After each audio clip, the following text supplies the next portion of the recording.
And I'm just going to go ahead and write these ones down.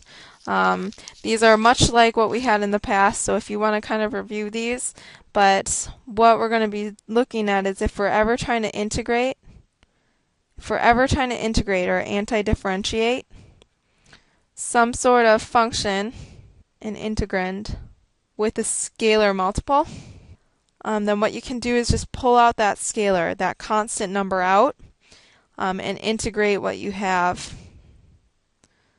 as a function with respect to x. And now integrations of sums and differences, just like before, if you ever have more than one function that you're adding or subtracting, it doesn't matter. What you can just do is take those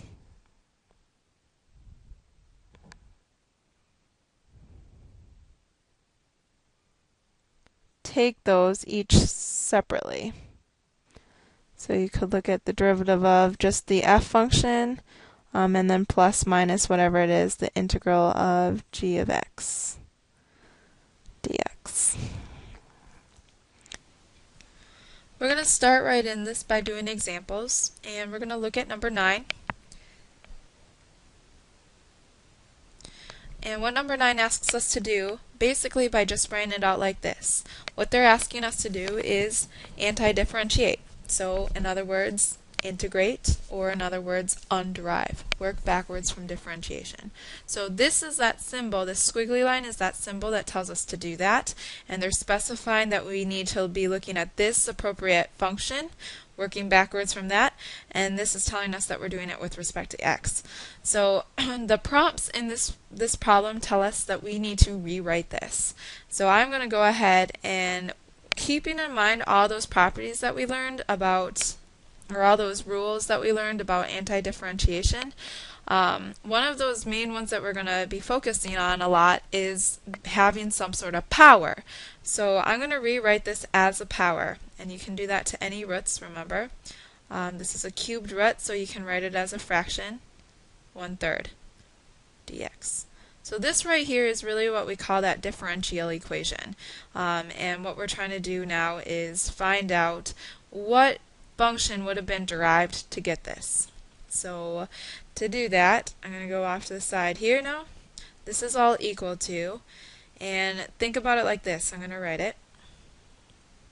Typically what we would have done in order to derive, we would take our exponent and bring it down as a multiplier, and then we would reduce 1 from here, but we're going to do exactly opposite. We're going to add 1 there, and then instead of pulling it down to multiply, we're going to take this that we added onto and divide it by the whole thing. And then don't forget, when we're integrating, working backwards, we have to take into account that there could have been a constant that was lost in the differentiation to get this. So now I'm going to simplify all of this. So this is going to be equal to, we would need a common denominator, so I'm going to do just 3/3 instead of 1. So we have 1/3 plus 3/3, so it's going to be x to the 4/3 all over 4/3 plus c. And I can simplify this even more. We have a fraction within a fraction, so I'm going to just change that to the multiplication of the reciprocal. We get 4/3 x to the 4/3 plus c. And if you were to actually check this, this was what we would call big F. This is the antiderivative of this x to the 1/3 differential. If you were to go back and derive this now, derive our big F, what we would get is, you would take this, pull it down, so we would get, oh, shoot.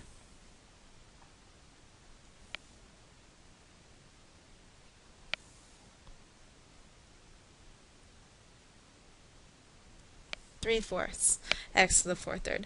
So now when you pull this down, we're going to get 4/3 as a multiplier to this whole thing, 3/4 x to that, and then we would reduce this by 1, so reduce it by 3/3, we get to the 1/3, and then plus, this is going to cancel out because it's a constant. So those cancel out. What we would have gotten was that original, hey, looky there, that original function that we were trying to antiderive.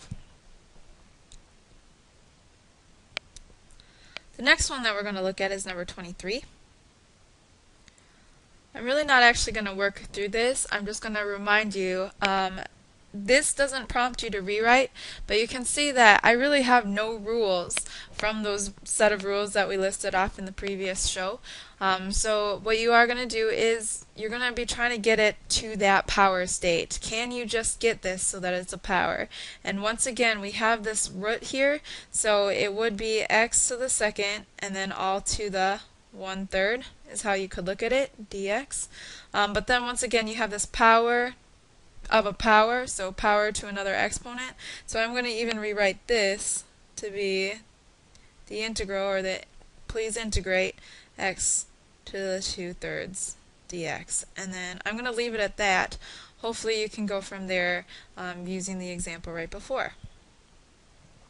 The next one is going to be a little bit trickier. Alright, so we're looking at number 28, and what I want you to notice is before what we've been doing is looking at a lot of those radicals, and we had to rewrite because what we've been using a whole lot of is this integration of a power.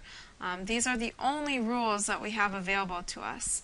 So you can see now this one's going to be involving a little bit more. It's not any longer a radical, but there's going to be fractions here. But so far, amongst the rules that we know, there's no fractions up here. So we are going to have to rewrite this. And kind of take a pause in the video if you want to at this moment to see if you can figure out how you would go about doing this. But otherwise, I'm going to continue on with my rewrite. So I am going to notice that x to the 4th is dividing everything on the top, so I'm going to break this apart. So as I carefully wrote this out, I wanted to emphasize that here was my integration symbol, but I kind of messed it up. And here we have all of our pieces up here. If I wanted to, we have this common denominator, so what I could do is just go ahead and combine all of these and throw it over the common denominator, but what I wanted to do is break it apart, and here's why. I'm going to rewrite it like this now. Simplify each one of those terms. So I'm going to get 1 over x to the second. Alright, and the reason I did that is now what I can do is rewrite these so that they have negative exponents instead of being on the bottom of fractions. So, alright, and then finally, what I have here are individual powers. So I have all these powers happening. And the other thing though is it's the sum of terms. So I am going to be looking at this one right here, this rule that we have available to us, this rule once again that we have available to us, and then also eventually what you're going to see is I'm going to need to use this rule too. So first of all, I'm going to apply the bottom rule and break this up. So I can be looking at the just integrating x to the negative 2 with respect to x, and then also I can look at integrating this term right here. I'm going to scroll this down. So that's this rule right here. I'm going to circle it. I'm going to go ahead now and also apply this rule right here. We have these scale factors that are being applied, so I am going to pull this and this out. So I'm going to have alright, and finally what I can go ahead and do is use that last one that we've been using quite often now, the integration of a power. Each one of these I can use, so here we go.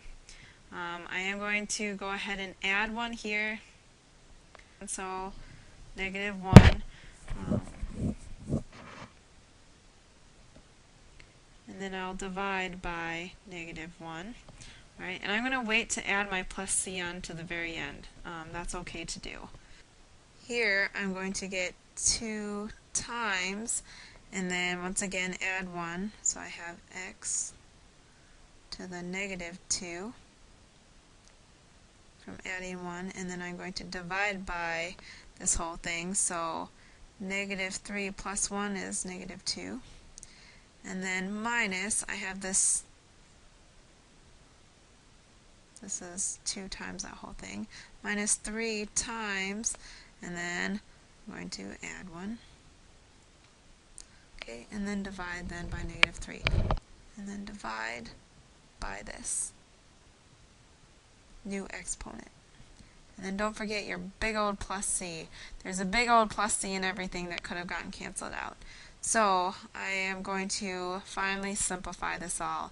We get negative 1x to the negative 1 plus, this would be 2 divided by negative 2, so negative x to the negative 2, and then minus 3 divided by negative 3, so it's going to be plus 1x to the negative 3 plus c.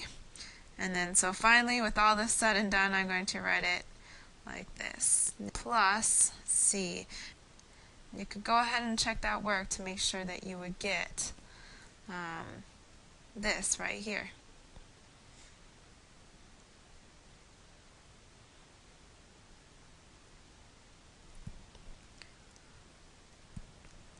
Alright, the last example that I'm going to kind of start you out on is number 42.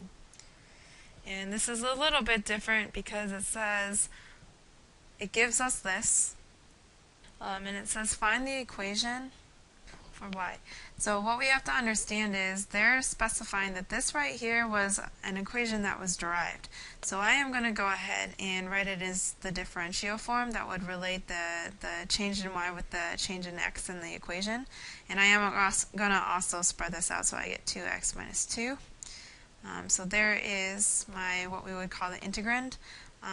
That's the function that I'm actually going to be trying to anti-differentiate, and we are going to be doing it with respect to x. So I am going to integrate this. I'm going to take this integral of y, I'm going to take this derivative of y and integrate it.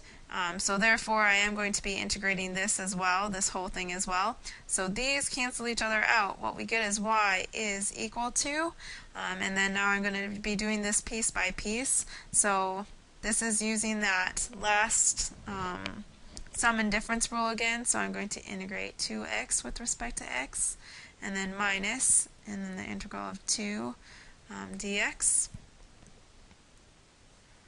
Just to have, once again, what I've used is this rule right here. Okay. I'm also going to use this scalar because right here you can see the scale factor that's being multiplied onto my x. So I'm going to rewrite this as y is equal to, and then I'm also going to have to, I'll have to look at this right here. This piece right here, and then also the integration of a power. As I go term by term through this, we're going to have to use both. So here I'm going to get 2 times, and then here I go with the integration of a power. We would get x to the, don't forget this is a 1, so I'm going to add another 1 to that exponent, so I get 2, and then I'm going to have to divide by that new exponent. And then I have minus, so this is where this comes into play. I'm going to change that to orange. We have the integration of some sort of constant. So remember, where we would have gotten a constant with differentiation is if there had been an x attached to it. We would have dropped the x. So here it's going to be 2x, and then here's our overall big old plus c that we would have to add to this all. So if you go in and simplify this, now we get y is equal to, those cancel each other out. Alright, now here's another part of the problem. It said find the equation for y, and then what they do is they specify that it has to go through this indicated point. And in the drawings in your book, you're going to see that it's trying to make you go through the point 3, 2. Alright, well, how exactly do we incorporate that in? Well, we need to find a very specific c in this case. Alright, we need to find, is this a +1, a +2? So if we could find that c, if only we knew an x and a y. But we do, because that's what they give us with this point. So I'm going to just be kind of letting you go from there and check your final answer. What it's going to be is, alrighty. there you have it.